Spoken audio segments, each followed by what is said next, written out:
Shalom saudaraku yang terkasih di dalam Tuhan Yesus Kristus. Pada kesempatan sore hari yang indah ini, kita akan bersama-sama belajar kebenaran firman Tuhan. Namun sebelumnya, mari kita akan tunduk kepala, kita mohon hikmat dari Tuhan. Mari kita bersama-sama berdoa. Tuhan Yesus Kristus yang baik, Allah yang mengasihi setiap kehidupan kami. Ucapan terima kasih Tuhan kami naikkan kepadamu, karena sore hari ini Allah masih memperkenankan kami untuk kami boleh duduk diam di kaki Tuhan dan mendengarkan akan kebenaran firman-Mu. Tuhan Yesus, pakai kami, hamba-Mu yang berdosa ini, untuk menjadi saluran berkat bagi kemuliaan Tuhan. Tuhan berkati di mana kami berada saat ini. Tuhan tutup bungkus kami, ruangan ini dengan kuasa darah-Mu dan mengertikan kami Tuhan dengan apa yang Tuhan kehendaki untuk kami lakukan di dalam kehidupan kami. Berbicaralah Tuhan kepada kami karena kami siap untuk menerima taburan firman-Mu. Terima kasih Tuhan, di dalam nama-Mu kami serahkan doa kami. Haleluya. Amin. Pada sore hari ini kita akan bersama-sama belajar akan kebenaran firman Tuhan yang terambil dari kitab Yohanes. Yohanes pasal yang ke-14, ayatnya yang ke-23 sampai ayat yang ke-31. Demikian firman Tuhan.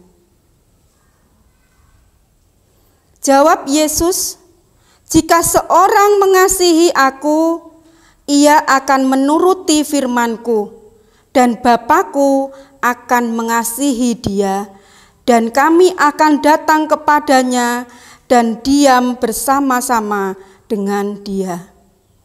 Barang siapa tidak mengasihi aku, ia tidak menuruti firman-Ku, dan firman yang kamu dengar itu bukanlah daripadaku, melainkan dari Bapa yang mengutus aku. Semuanya itu kukatakan kepadamu selagi aku berada bersama-sama dengan kamu. Tetapi penghibur, yaitu Roh Kudus, yang akan diutus oleh Bapa dalam namaku, dialah yang akan mengajarkan segala sesuatu kepadamu dan akan mengingatkan kamu akan semua yang telah kukatakan kepadamu. Damai sejahtera kutinggalkan bagimu. Damai sejahtera kuberikan kepadamu, dan apa yang kuberikan tidak seperti yang diberikan oleh dunia kepadamu. Janganlah gelisah dan gentar hatimu. Kamu telah mendengar bahwa aku telah berkata kepadamu, aku pergi, tetapi aku datang kembali kepadamu.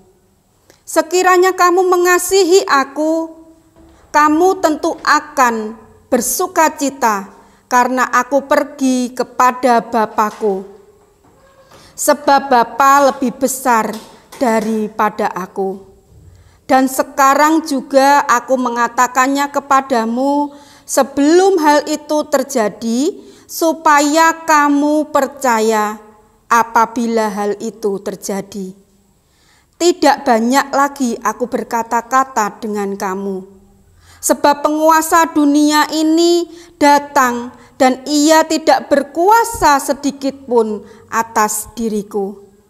Tetapi supaya dunia tahu bahwa aku mengasihi Bapa dan bahwa aku melakukan segala sesuatu seperti yang diperintahkan Bapa kepadaku. Bangunlah, marilah kita pergi dari sini." Demikian jauh kebenaran firman Tuhan yang akan kita gumuli bersama-sama. Saudaraku yang terkasih di dalam Tuhan, beberapa waktu yang lalu, suami saya, Bapak Slamet Margono, juga Bapak Pendeta kami, Bapak Pendeta Upgrade Hendra Sofrianto, bersama-sama mengunjungi sidang raya sinode yang ke-23 di kota Semarang, tepatnya di Bandungan. Karena dalam sidang raya itu, saudaraku, dirawuhi oleh Bapak Gubernur kita, yaitu Bapak Gubernur Jawa Tengah, Bapak Ganjar Pranowo, yang akan membuka acara ini. Maka dress code dalam acara ini kita diwajibkan untuk memakai pakaian adat Jawa, yaitu kemeja lurik dan blangkon. Saudaraku, menarik sekali. Tujuan kita yaitu satu. Kita menyambut Bapak Ganjar Pranowo. Harapan kita, beliau berkenan untuk sambutan kita. Saudaraku, dari kisah ini kita bisa menarik satu kesimpulan bahwa kalau kita menghadirkan sesuatu, ada persiapan khusus. Melakukan persiapan khusus untuk sebuah acara penyambutan. Saudaraku, pada sore hari ini kita akan belajar kebenaran firman Tuhan dengan satu tema, menghadirkan Roh Kudus. Saudaraku, siapa yang kita hadirkan? Yang kita hadirkan adalah Roh Kudus. Roh Kudus adalah Roh Tuhan Yesus sendiri. Roh yang kudus, Roh yang mulia. Pertanyaan saya, siapakah diri kita sehingga kita layak untuk menghadirkan Roh Kudus bertahta di dalam diri kita? Saudaraku, kita adalah orang-orang yang berdosa. Kita adalah anak-anak yang sering melakukan apa yang tidak diinginkan Tuhan. Hidup kita penuh dengan kemunafikan. Tetapi mengapa Tuhan mengizinkan kita untuk menghadirkan Roh Kudus di dalam kehidupan kita? Karena darah Yesus yang telah menyucikan kita, yang telah menguduskan kehidupan kita, yang telah melayakkan kita untuk kita boleh memohon pertolongan Tuhan, menghadirkan Roh Kudus itu bertahta di dalam diri kita. Saudaraku, kata menghadirkan memiliki arti, yaitu membuat supaya hadir. Menghadirkan Roh Kudus itu artinya membuat supaya Roh Kudus itu hadir di dalam diri kita. Ini dibutuhkan sebuah perkenanan Tuhan. Tanpa perkenanan Tuhan, kita tidak layak untuk menghadirkan Roh Kudus di dalam diri kita. Kehidupan kita harus benar-benar seturut dengan kehendak Tuhan. Jika kehidupan kita belum bersih, jika kehidupan kita masih ada dosa yang kita tutupi, Allah pasti tidak berkenan untuk hadir di dalam kehidupan kita. Pada sore hari ini kita akan bersama-sama belajar kebenaran firman Tuhan. Kita akan mengetahui rahasia besar apa yang menjadikan Allah berkenan hadir dan memberkati kehidupan kita. Kita akan baca di ayat yang ke-23. Jawab Yesus, "Jika seorang mengasihi Aku, ia akan menuruti firman-Ku, dan Bapa-Ku akan mengasihi dia, dan kami akan datang kepadanya dan diam bersama-sama dengan Dia. Sudah jelas saudaraku. Ini sudah menjadi syarat mutlak. Ini adalah syarat di mana kita menghadirkan Roh Kudus. Kita harus memiliki hati yang mengasihi Bapa. Tidak boleh ditawar lagi. Ini sudah syarat mutlak yang harus kita penuhi. Tanpa kita memiliki hati yang mengasihi Tuhan, hati yang mencintai Tuhan tulus dari hati kita, kita tidak akan mampu menghadirkan Roh Kudus di dalam diri kita. Saudaraku, beberapa minggu, beberapa saat yang lalu, kita sudah belajar kebenaran firman Tuhan. Bagaimana Allah memberikan kepada kita pola hidup yang baru. Bagaimana kita dapat mengasihi bukan hanya saudara kita. Bukan hanya teman-teman kita yang sudah bersikap baik kepada kita. Tetapi bagaimana kita dapat mengasihi orang-orang yang tidak layak untuk kita kasihi.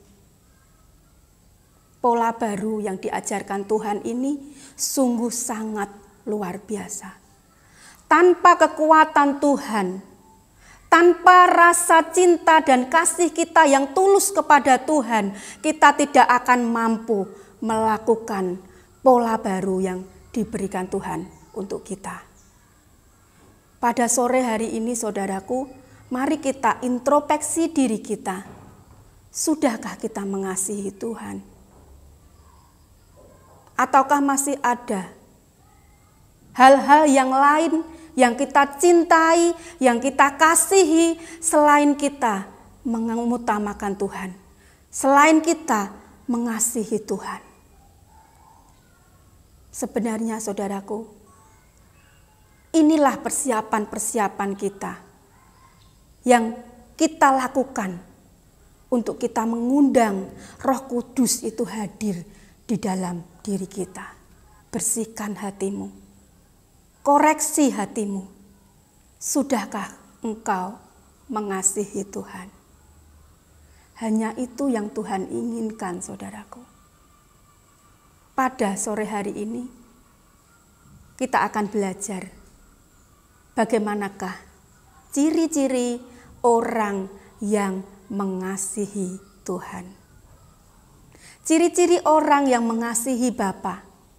Masih di ayat yang ke-23 kita baca bersama-sama. Jawab Yesus, jika seorang mengasihi aku, ia akan menuruti firman-Ku. Tidak banyak yang Tuhan minta. Hanya kita turuti apa yang menjadi firman Tuhan. Ini adalah ciri pertama kehidupan orang yang mengasihi Bapa. Dia pasti tunduk, dia pasti patuh, dia pasti setia akan firman Tuhan. Saudaraku, walaupun berat kita melakukan firman Tuhan, karena kita masih hidup di dunia, karena kita masih punya kedagingan, karena kita membawa gen, natur kita adalah natur seorang pendosa.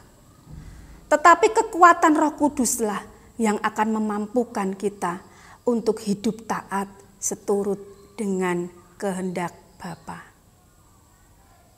Saudaraku, jika di dalam diri kita memiliki cinta yang cinta kasih yang tulus untuk Tuhan, tidak ada hal yang berat yang dapat kita kerjakan untuk Tuhan.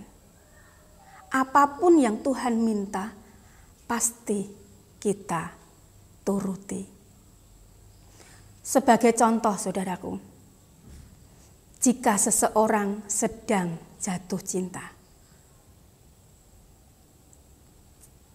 seseorang itu diminta untuk melakukan sesuatu pekerjaan yang berat, itu akan terasa ringan jika seseorang itu di dalam dirinya ada rasa cinta. Sebagai contoh, saudaraku, dulu saya itu punya teman, kalau kita pacaran sering bareng, saudaraku. Dia itu sukanya naik sepeda ontel. Saat itu kita bersama-sama sedang menghadiri sebuah acara kebaktian di salah satu jemaat yang rumahnya, jaraknya itu dari rumah kita itu cukup lumayan jauh. Sekitar 5 kilo. Di situ kita bareng-bareng, saudaraku, naik sepeda ontel dengan pacar kita masing-masing. Karena ada rasa cinta di dalam diri kita, ada rasa cinta di dalam hati teman saya, kami pun tidak merasakan berat sebuah perjalanan 5 km dengan naik sepeda ontel itu. Kami merasakan senang, kami merasakan sukacita, karena di dalam diri kami ada rasa cinta untuk kekasih kita masing-masing. Saudaraku, begitu halnya kalau kita di dalam diri kita ini memiliki rasa cinta yang tulus kepada Tuhan, tidak ada hal yang tidak dapat kita lakukan untuk Tuhan. Semua yang berat akan terasa ringan jika kita memiliki hati yang mengasihi Tuhan. Berbeda sekali jika di dalam diri kita tidak ada rasa cinta. Kalau saya sedang menyuruh anak saya yang baru grundel sama saya, yang baru marah sama saya, walaupun saya menyuruh itu untuk membelikan sesuatu di warung depan rumah, karena dia hatinya tidak enak, hatinya tidak senang sama ibunya, tugas itu, perintah itu dirasakan begitu berat karena tidak disertai dengan sebuah rasa cinta. Sesuatu yang ringan tetapi akan menjadi berat jika tidak ada rasa cinta di dalam diri kita. Saudaraku, taatlah akan perintah Tuhan. Disertai rasa cinta yang tulus dari hati kita. Itu yang membuat perjalanan cinta panjenengan hidup di dalam firman Tuhan itu begitu mudah, begitu ringan untuk kita kerjakan di dalam kehidupan kita. Untuk poin yang kedua, ciri-ciri orang yang mengasihi Bapa. Hidupnya pasti mau dituntun oleh Roh Kudus. Kita akan belajar di ayat yang ke-26. Tetapi penghibur yaitu Roh Kudus. Saudaraku, Roh Kudus diutus Tuhan untuk bertahta di dalam diri kita. Itu mempunyai tugas, yaitu yang pertama, untuk menghibur kita. Roh Kudus dikirim Tuhan untuk menjadi teman dalam diri kita. Karena Tuhan tahu setiap pergumulan berat yang kita alami, kita membutuhkan Roh yang dapat menghibur kita. Dialah Roh Kudus. Dialah yang akan setia menemani hari-hari kita melewati setiap tantangan, setiap badai permasalahan di dalam kehidupan kita. Roh Kudus yang akan terus menguatkan iman kita untuk kita boleh setia kepada Tuhan. Saudaraku, tugas dari Roh Kudus yang lain yaitu untuk mengajar kita. Kita baca di ayat 26 yang selanjutnya. Yang akan diutus oleh Bapa dalam namaku, dialah yang akan mengajarkan segala sesuatu kepadamu. Sudah jelas bahwa Roh Kudus diutus Tuhan itu untuk mengajar saya dan panjenengan semuanya. Saudaraku, di dalam kehidupan kita, tanpa kita mau diajar Tuhan, tanpa kita mau dididik Tuhan, tanpa kita mau dibentuk Tuhan, kita akan menjadi domba-domba Allah yang akan tersesat.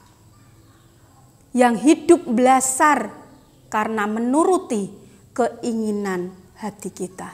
Untuk itulah saudaraku, kita membutuhkan Roh Kudus di dalam diri kita. Roh Kudus itu, kalau boleh saya umpamakan, dia itu seperti rem. Kalau kita punya mobil, kalau kita punya sepeda motor, bagaimanakah jika tidak ada remnya, saudaraku? Kalau melewati jalan yang landai, itu tidak ada masalah. Tetapi bagaimana jika pas kita naik tanjakan, kita turun, kalau tidak ada remnya, Bapak Ibu, tentunya akan berbahaya sekali. Akan terjadi sesuatu yang tidak kita inginkan. Kalau kita naik gunung misalnya, lalu kita turun, kalau tidak ada rem, kita bisa masuk jurang dan akhirnya meninggal dunia. Saudaraku, seperti inilah peran dari Roh Kudus di dalam hidup saya dan panjenengan. Menyetir kehidupan kita, mengendalikan kehidupan kita agar seturut dengan kehendak Bapa. Tanpa peran Roh Kudus, hidup kita tidak akan bisa menyenangkan hati Tuhan. Tanpa peran Roh Kudus yang terus mengajar kita, kita pasti akan jatuh di dalam dosa. Saudaraku,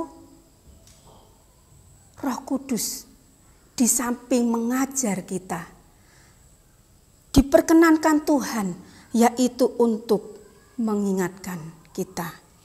Bisa kita baca di ayat yang ke-26 bagian akhir. Dan akan mengingatkan kamu akan semua yang telah kukatakan kepadamu. Sebagai contoh, saudaraku, seorang anak, seorang bapak yang sangat mengasihi anaknya, jika seorang anak ini kedapatan melakukan hal-hal yang tidak berkenan, pasti diingatkan oleh bapaknya. Pasti ditegur oleh bapaknya. Tidak mungkin dibiarkan begitu saja. Seperti inilah Allah di dalam mendidik kita. Allah di dalam menuntun kita sesuai dengan jalan Tuhan. Kita pasti diingatkan Tuhan. Melalui apa, saudaraku? Melalui firman-Nya yang terus menolong kita, yang terus berbicara di dalam diri kita untuk mengingatkan kita, anak-anak Tuhan. Saudaraku, sekali kita berbuat salah, Tuhan ingatkan kita. Kalau kita masih mengeraskan hati kita, Tuhan akan mengingatkan kita kembali lebih keras lagi. Kalau kita masih ndablek, Tuhan akan mengingatkan kita lebih keras lagi. Seperti sebuah bejana, jika tidak mau dibentuk Tuhan, akan diremukkan Tuhan, akan dibentuk Tuhan, akan dihancurkan Tuhan, dibentuk Tuhan lagi, lebih keras lagi, sampai menjadi yang Tuhan inginkan. Saudaraku, jangan marah jika diingatkan Tuhan. Karena Roh Kudus itu berfungsi, itu memiliki tugas untuk mengingatkan saya dan panjenengan. Relakan dirimu jika Tuhan mengingatkanmu. Relakan dirimu jika Tuhan mengajarmu. Jangan membangkang, jangan mengeraskan hati. Karena percuma saja Tuhan akan membentukmu lebih keras lagi. Saudaraku, ini adalah tugas-tugas Roh Kudus di dalam diri kita. Sekarang, poin yang ketiga yang dapat kita temukan dari perikop ini tentang ciri-ciri orang yang hidupnya mengasihi Tuhan. Dia pasti percaya penuh akan janji-janji Tuhan. Ayat yang ke-27 akan memberkati kita. Damai sejahtera ku tinggalkan bagimu. Saudaraku, luar biasa janji Tuhan. Tuhan akan meninggalkan damai sejahtera itu untuk anak-anaknya yang mengasihi Dia. Untuk anak-anaknya yang taat kepada perintah Bapa. Untuk anak-anaknya yang mau hidup dipimpin oleh Roh Allah. Janji Tuhan, ya dan amin. Janji Tuhan akan mendatangkan damai sejahtera buat saya dan panjenengan semuanya. Tuhan tidak pernah ingkar janji. Tuhan akan menepati janjinya. Saudaraku, sebagai penutup, Tuhan menanyakan satu hal kepada saya dan panjenengan sore ini. Apakah engkau mengasihi aku, anakku? Pertanyaan ini Tuhan ingin kita menjawab dengan sejujur-jujurnya. Benarkah kita mengasihi Bapa? Karena untuk menghadirkan Roh Kudus di dalam diri kita, yang Tuhan mau kita memiliki hati yang mengasihi Bapa. Dengan hati yang mengasihi Bapa, kita dapat hidup seturut dengan kehendak Tuhan. Dengan kita mengasihi Bapa, damai sejahtera Tuhan akan melimpah di dalam kehidupan saya dan panjenengan semuanya. Demikian kebenaran firman Tuhan yang kita dengarkan bersama-sama sore ini. Biarlah pertanyaan Tuhan dapat kita jawab. Biarlah cinta kasih kita untuk Tuhan itu tulus dan murni. Tulus dari dalam diri kita. Tuhan Yesus memberkati kita. Haleluya. Amin.